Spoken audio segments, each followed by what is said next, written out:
സിന്ദൂരം. രചന Jasmine. അവതരണം സാലിം കരുളായി. നന്ദു അജുവിന് വേണ്ടി coffee ഉണ്ടാക്കാൻ താഴേക്ക് നടന്നു. സ്റ്റെപ്പിറങ്ങി താഴെ ഹാളിലേക്ക് നടക്കുമ്പോൾ അവളുടെ മനസ്സിൽ മുഴുവനും അജു പറഞ്ഞ കാര്യങ്ങളായിരുന്നു.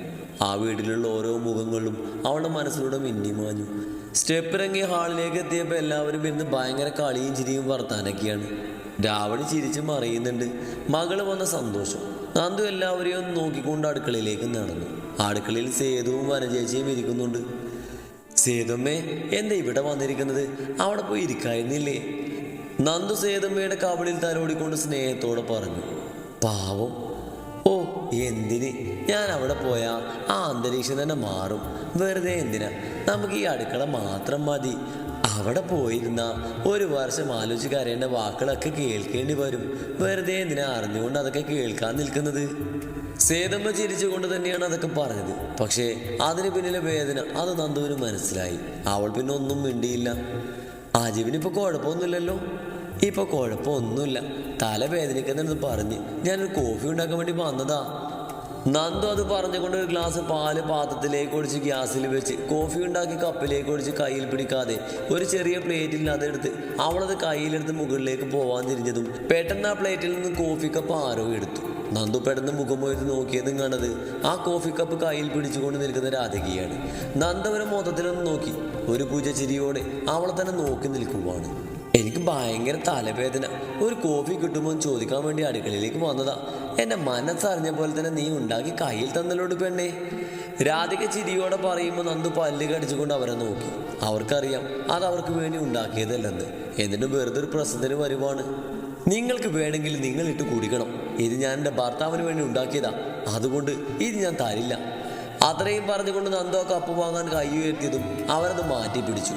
നന്ദു ദേഷ്യത്തോടെ അവിടെ മുഖത്തേക്ക് നോക്കി. കിട്ടിയേ പോകുന്നാണെങ്കിൽ പിന്നെ എന്ത് ചെയ്യും? വേറെ ഉണ്ടാക്കിയാലും വേണ്ടില്ല, ഇതവരെ കൊണ്ട് കുടിപ്പിക്കില്ല. രാധികയുടെ രണ്ട് കാലിൻ്റെയും ഇടയിൽ അവളുടെ കാല് വെച്ചുകൊണ്ട് വലത്തെ കാലൊന്ന് തട്ടി. ഒരിക്കലും പ്രതീക്ഷിക്കാത്ത കാര്യമായതുകൊണ്ട് തന്നെ രാധിക മുന്നിലേക്ക് വീഴാൻ പോയി. ഒപ്പം കയ്യിലുണ്ടായിരുന്ന കോഫി അവരുടെ കയ്യിൽ കൂടെ നിലത്തേക്ക് വീണ് ചിഹ്നിച്ചു തരും. ആ ചൂട് കോഫി രാധികയുടെ കയ്യിലേക്ക് വീണതും രാധിക ഉറക്കാലത് നിലവിളിച്ചു. നന്ദു ഒന്നും മിണ്ടാതെ അവരെ നോക്കി ചുണ്ടു കൂട്ടിക്കൊണ്ട് അടുക്കളയിൽ നിന്ന് പുറത്തേക്ക് നടന്നു. ചെയ്ത പ്രവൃത്തിയിൽ യാതൊരു കുറ്റബോധമോ പേടിയോ അവളുണ്ടായിരുന്നില്ല എന്നത് സേതമ്മയും വനജയെയും അത്ഭുതപ്പെടുത്തി. രാവണിയുടെ ഒരേ ഒരു മകള് വർഷങ്ങൾക്ക് ശേഷം വീട്ടിലേക്ക് വന്നതാണ്. ഇതിനൊക്കെ പുറമെ ആളിൽ എല്ലാവരും ഇരിക്കുന്നുണ്ട്. രാധികയോട് നന്ദു ഇപ്പം ചെയ്ത പ്രവൃത്തി അറിഞ്ഞ സേതുവിന് അവരുടെ കൈയും കാലും ഒക്കെ തളരുന്നത് പോലെ തോന്നി. ഇനി എന്താവും? രാധു മോളെ. രാധികയുടെ നിലവിളി കേട്ട് ആദ്യം അടുക്കളയിലേക്ക് വന്നത് രാവണിയാണ്. അടുക്കളയിൽ കരഞ്ഞുകൊണ്ട് കൈക്കുടയുന്ന രാധികയുടെ അടുത്തേക്ക് രാവണി ഓടിപ്പിടിച്ച് വന്നു. അപ്പോഴേക്കും നന്നു മുകളിലെ സ്റ്റെപ്പ് കയറി തുടങ്ങിയിരുന്നു. അമ്മേ, അവള് ആ പെണ്ണെൻ്റെ കയ്യിലേക്ക് ചൂടുള്ള കോഫി ഒഴിച്ചു. രാധിക പറയുമ്പോൾ എല്ലാവരും നന്ദു പോയ വഴിയെ നോക്കി. എനിക്ക് നല്ല തലവേദന. യാത്രയ്ക്ക് ചെയ്ത് വന്ന ക്ഷീണാണെന്ന് തോന്നുന്നു. തലവേദന മാറാൻ ഒരു കോഫി വേണമെന്ന് പറഞ്ഞപ്പോൾ ആ പെണ്ണ് കയ്യിലുണ്ടായിരുന്ന കോഫി എൻ്റെ കയ്യിലേക്ക് ഒഴിച്ചു. എന്നിട്ട് വേണമെങ്കിൽ സ്വയമായിട്ട് കുടിക്കാൻ പറഞ്ഞു. രാധിക പറയുമ്പോൾ എല്ലാവരും ഞെട്ടിലോടെ നിന്നു. നന്ദു അങ്ങനെ ചെയ്യുമ്പോൾ നന്ദുവിന് തോന്നിയത് എന്തായാലും അതവരുടെ മുഖത്തേക്ക് നോക്കി പറയും. പക്ഷേ വേറെന്തെങ്കിലും ചെയ്യുമെന്നുള്ളത് എല്ലാവരിലും ഞെട്ടിലുണ്ടാക്കി. എന്നാൽ രാവണിയും പത്മാവതിയും പാർവതിയും ഇതിലും വലുത് പ്രതീക്ഷ പോലെയാണ് നിൽക്കുന്നത്. രാധിക നന്ദുവിനെ എന്തെങ്കിലും പറഞ്ഞ് ചൊരിഞ്ഞു കാണും. അതിനവൾ നന്നായി കയറി മാന്തി കാണും. ഒന്നും ചെയ്യാതെ അവൾ ഒന്നിലും വരില്ലെന്ന് അവർക്കറിയാം. അനുഭവം ഉണ്ടല്ലോ. അമ്മ എന്താ മിണ്ടാതെ നിൽക്കുന്നത്? അവൾ വിളിച്ച് ചോദിക്ക്. ഇന്നലെ വന്ന് കയറി അവൾക്ക് ഇത്ര അഹങ്കാരം പാടില്ലല്ലോ. ഏട്ടാ, അവൾ വിളിക്ക്, എന്നിട്ട് ചോദിക്ക്. രാധിക സൂര്യനാരായണന്റെ അടുത്തേക്ക് നിന്നുകൊണ്ട് പറയുമ്പോൾ അയാൾ അത് കേട്ട് തലകുലുക്കി. എന്താ നടന്നതെന്ന് അറിയണമല്ലോ. ഇന്ന് കയറി വന്ന രാധികയുടെ നന്ദുവിന് എന്താണ് ഇത്ര ദേഷ്യം എന്ന് അറിയണമല്ലോ. അതുകൊണ്ട് സൂര്യനാരായണൻ അത് അറിയാൻ വേണ്ടി ഹാളിലേക്ക് നടന്നു. നന്ദിത. ഹാളിൽ നിന്നും ഇത്തിരി ഉറക്ക സൂര്യനാരായണൻ വിളിക്കുമ്പോൾ അത് പ്രതീക്ഷിച്ച പോലെ നന്ദു റൂമിൽ നിന്നും തലചൊരിഞ്ഞു. അജവളം നോക്കി പല്ല് കടിച്ചു. ഓരോന്നിലും പോയി ആവശ്യമില്ലാതെ ഇടപെടും. ആ കോഫി അവരുടെ കയ്യിൽ കൊടുത്ത് വേറൊരു കോഫി ഉണ്ടാക്കി കൊണ്ടുവന്നാൽ മതി. അതിനവരുടെ അഹങ്കാരം സമ്മതിക്കണ്ടേ? ഉരുട്ട്. അജൂട്ടാ, ഡാ കുട്ട. നന്ദവൻ്റെ അടുത്തേക്ക് വന്ന ഒരു ഇളിയോടെ വിളിച്ചു. വേറെ ഒന്നിനുമല്ല, അവളുടെ കൂടെ താഴേക്ക് വരാൻ. ഒന്നും മിണ്ടണ്ട, വെറുതെ ചെറിയൊരു ധൈര്യത്തിന്. നടക്കാൻ അങ്ങോട്ട്. നിന്നോടൊന്നും പറഞ്ഞിട്ട് കാര്യമില്ല. ആനസനുള്ളവിടല്ലേ പറഞ്ഞിട്ട് കാര്യമുള്ളൂ. വെറുതെ എല്ലാത്തിനും പോയി തലയിടും. പെൺകുട്ടികളായ കുറച്ചൊക്കെ ക്ഷമ വേണം, അനുസരണ വേണം. അതെങ്ങനെ? രണ്ടും അടുത്തുകൂടെ പോയിട്ടില്ലല്ലോ. ആരോടാ ഞാൻ ഈ പറയണത്? വാതിൽ തുറന്ന് പുറത്തേക്ക് നടക്കുമ്പോൾ അവൻ ആരോടൊന്നില്ലാതെ പെറുപിറുത്തു. ഓ, പറയുന്ന ആൾക്ക് നല്ല ക്ഷമയും അനുസരണ ഉണ്ടല്ലോ. അവൻ കേൾക്കെ തന്നെ അവൾ പിന്നിൽ നിന്നും പെറുപിറുത്തു. അതിനജ് തിരിഞ്ഞു നോക്കി അവളെ ഒന്ന് പേടിപ്പിച്ചു. കഴിയുന്നതും അവിടെയൊക്കെ മുന്നിൽ പോയി പെടാതിരിക്കാനാണ് അവൻ ശ്രമിക്കുന്നത്. പക്ഷേ അവളായി അതിനുള്ള അവസരങ്ങൾ ഉണ്ടാക്കി കൊടുക്കുവാണ്. അവന് മറ്റുള്ളവരുടെ മുന്നിൽ അഭിനയിക്കാൻ കഴിയുന്നില്ല. അത് തന്നെയാണ് അതിൻ്റെ കാരണം. അത് പറഞ്ഞ പെണ്ണിനും മനസ്സിലാവണ്ടേ? എന്തെങ്കിലും കണ്ട അവളുടെ നാവ് ധരിക്കും. നാവിന് മുമ്പ് അവളുടെ കൈ പ്രവർത്തിക്കും. അതാണ് ഇപ്പോഴും നടന്നത്. നന്ദുവും മജുവും താഴേക്ക് വരുമ്പോൾ എല്ലാവരും അവരുടെ വരവും കാത്ത് ഹാളിൽ തന്നെ ഉണ്ടായിരുന്നു. രാവണിയും രാധികയും ദേഷ്യത്തിൽ അവളെ നോക്കുന്നുണ്ട്. നന്ദുവിൻ്റെ മുഖത്ത് വലിയ ഭാവമാറ്റമൊന്നുമില്ല. നീ എൻ്റെ മകളുടെ കയ്യിൽ ചൂട് ചായ ഒഴിച്ചോടി. അജുവിൻ്റെ പിന്നിലായി വരുന്ന നന്ദുവിൻ്റെ കയ്യിൽ പിടിച്ച് മുന്നിലേക്ക് വലിച്ചുകൊണ്ട് ചോദിക്കുമ്പോൾ നന്ദു അവരൊന്ന് തുറിച്ചു നോക്കി. എന്നെ അറിയാലെന്നൊരു ഭാവം ആ നോട്ടത്തിലുണ്ടായിരുന്നു. നന്ദുവിൻ്റെ കയ്യിൽ പിടിച്ച് രാവണിയുടെ കൈ താനെയായിരുന്നു. ഒരു കയ്യിലെ കെട്ട് തന്നെ അയച്ചു മാറ്റിയിട്ടില്ല. നന്ദിത, പറയൂ, നീയാണോ രാധുവിൻ്റെ കയ്യിൽ കോഫി ഒഴിച്ചത്? സൂര്യനാരായണൻ നന്ദുവിൻ്റെ മുന്നിൽ വന്ന് ചോദിക്കുമ്പോൾ നന്ദു നോക്കിയത് രാധികയാണ്. ഒരു വിജയച്ചിരിയോടെ നിൽക്കുന്ന അവരെ കണ്ടതും പെണ്ണിനങ്ങ് കയറി. ഇന്ന് വന്ന് കയറിയതേ ഉള്ളൂ. അപ്പോഴേക്ക് പണി കൊണ്ടുവരാൻ തുടങ്ങി. ഞാൻ എൻ്റെ ഭർത്താവിന് ഉണ്ടാക്കി പോകുന്ന കോഫി എന്നോട് ചോദിക്കുക പോലും ചെയ്യാതെ എടുത്തത് ഈ ആൻറ്റിയാണ്. ആൻറ്റിയോ? രാധിക അവളെ അടിപൊളി ഒന്ന് നോക്കി. യാതൊരു പേടിയോ പരിഭ്രമമോ ഒന്നും അവളുടെ മുഖത്തില്ല.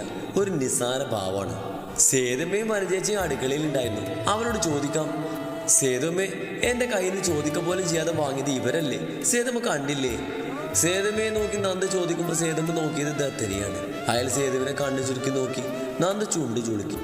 പേടിയാണ് ദത്തൻ എന്ന ഭർത്താവിന് സേതുലക്ഷ്മി എന്ന ഭാര്യയ്ക്ക്. അതുകൊണ്ട് സേതുമ്മ അവളുടെ ഭാഗം ചെന്ന് പറയുന്ന അവൾക്കൊരു പ്രതീക്ഷയും അന്നേരം തോന്നിയില്ല. നന്ദുവിൻ്റെ കയ്യിൽ നിന്ന് രാധ കോഫി വാങ്ങുന്നത് കണ്ടിട്ട് ഞാൻ പോയത്. പിന്നെ എന്താ ഉണ്ടായെന്ന് ഞാൻ കണ്ടില്ല. ഞാൻ പോകുമ്പോൾ രാധവിൻ്റെ കയ്യിലായിരുന്നു കപ്പ്. സേതുമ്മ അങ്ങനെ പറഞ്ഞത് നന്ദുവിന് ചിരി വന്നു. പാവം നല്ല പേടിയുണ്ട്. ഇനി ഒരു ചോദ്യം അവരുടെ നേരെ വരാതിരിക്കാനാണ് പിന്നെ ഒന്നും കണ്ടില്ലെന്ന് പറയുന്നത്. ഇത്രയും പറഞ്ഞത് സത്യമാണല്ലോ. അതിനുശേഷം നടന്നത് പറയാൻ പറ്റില്ലല്ലോ. കാരണം നന്ദിത എന്ന മരുമകൾ സേതുലക്ഷ്മിക്ക് പ്രിയപ്പെട്ടവളാണ്. പക്ഷെ സേതുമ്മ ആരെയും തലയുയർത്തി നോക്കിയില്ല. അവളുടെ ഭാഗം പറഞ്ഞതിന് പല കണ്ണുകളും അവരെ നോക്കി ദഹിപ്പിക്കുന്നത് കാണാൻ കഴിയാത്തത് കൊണ്ട് തന്നെ തല താഴ്ത്തി നിന്നു. ഇപ്പൊ കേട്ടല്ലോ, എൻ്റെ കയ്യിൽ നിന്ന് ഞാൻ പിടിച്ചു വാങ്ങിയതാണ് ആ കപ്പ്.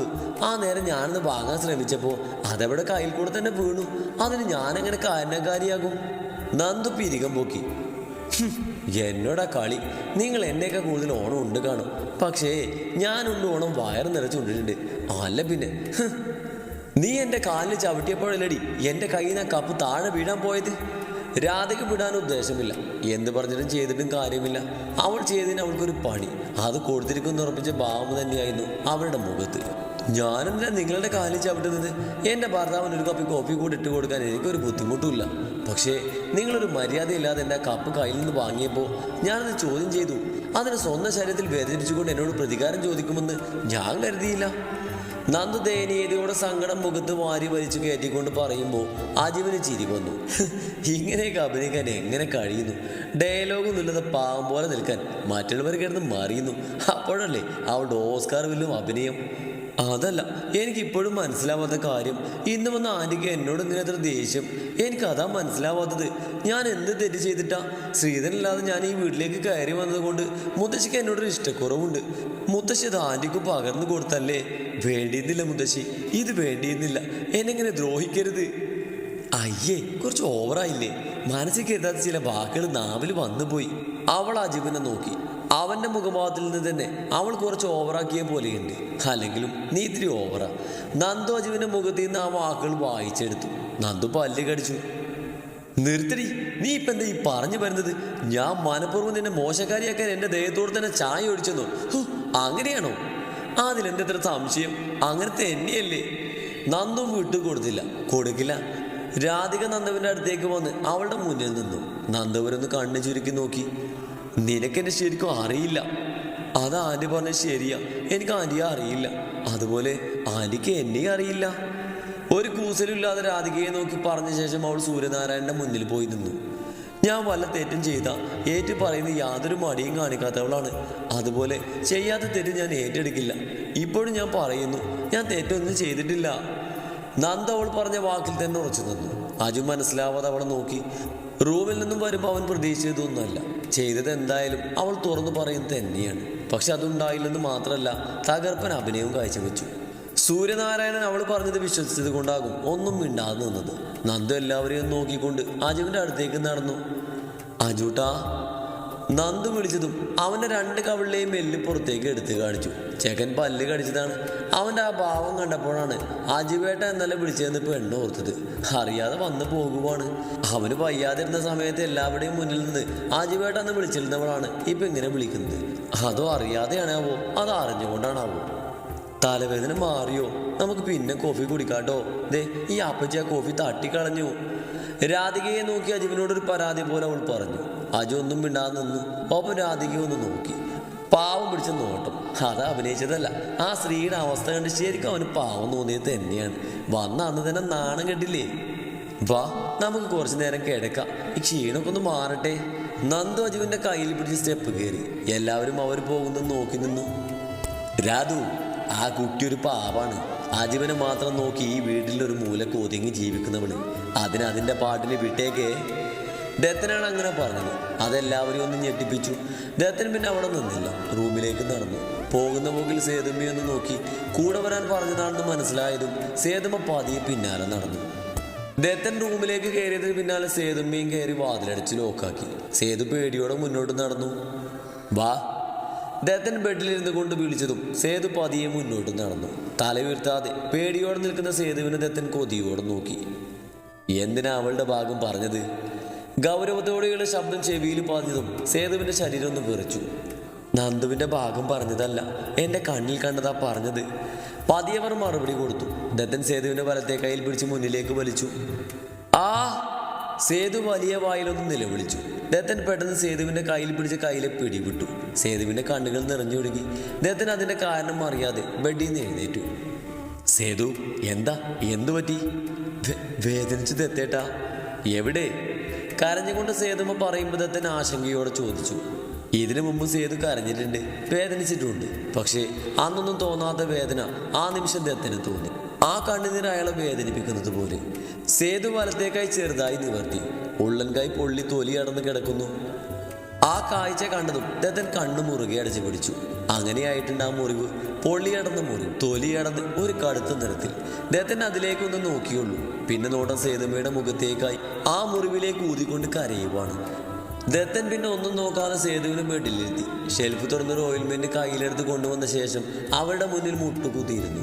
ആ ഓയിൽമെന്റ് വാങ്ങാൻ ഇടത്തേക്കായി നീട്ടിയ സേതു അങ്ങനെ ഇരുന്നു.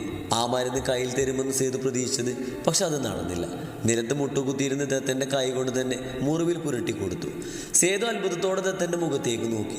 വിവാഹം കഴിഞ്ഞ് ഇതുവരെ ദത്തനിൽ കണ്ടില്ലാത്തൊരു പ്രവൃത്തി സേതുവിൻ്റെ മിഴികൾ നിറഞ്ഞൊഴുകി. ഈ മുറിവ് എന്ന് പറ്റിയതാ? ഗൗരവം വിടാതെയുള്ള ചോദ്യം. സേതു ദത്തൻ്റെ മുഖത്തേക്ക് തന്നെ നോക്കിയിരുന്നു. കുറച്ച് ദിവസമായി. സേതു മറുപടി പറഞ്ഞതും കാത്തുന്നൊരു നോട്ടം നോക്കി ദത്തൻ. ഇത്തിരി ബോധമുള്ളവരൊന്നും കുറച്ച് ദിവസം ഈ മുറിവ് കൊണ്ടു നടക്കില്ല.